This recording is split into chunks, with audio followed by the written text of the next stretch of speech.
Unpacking the meaning of paying gig.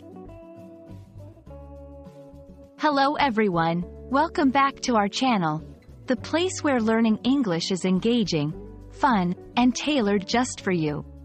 Today, we're diving into the world of work-related phrases. We'll explore what a paying gig means, how you can use it, and why it's important to understand this modern expression. So, let's get started and add another phrase to your growing English vocabulary. A gig, originally referred to a live performance by a musician or comedian, but nowadays, it has a broader meaning. It can refer to any job or task that someone does to earn money, often one that is temporary or freelance in nature. When we add the word paying in front of gig, we're emphasizing that the job is indeed for monetary compensation.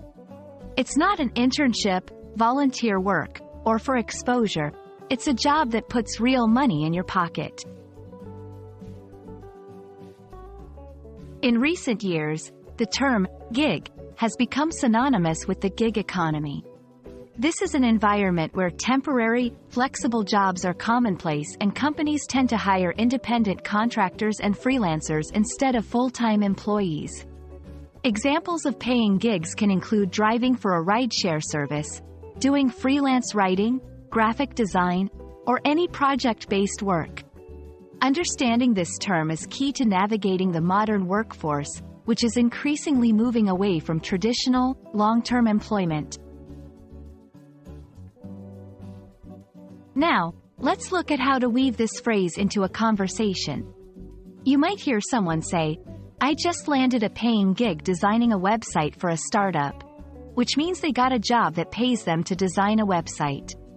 If you're a musician, you might say, "I have a paying gig at the coffee shop tonight," meaning you will perform there and receive payment for it. It's also useful to know some variations. A gig can sometimes be unpaid if specified as a non-paying gig, which is often done for experience or exposure. A side gig implies that it is not the person's main job but something they do on the side to earn extra money. And you might hear gig worker, referring to someone whose employment consists primarily of these types of jobs. And that wraps up our look at the phrase, paying gig. We hope this video helps you understand and use this term confidently in your English conversations, especially if you're navigating the job market. Remember, learning a language is all about understanding the nuances, and you're doing great. If you found this video helpful, please give us a thumbs up, and don't forget to subscribe for more English language learning content. Until next time, keep practicing and see you soon.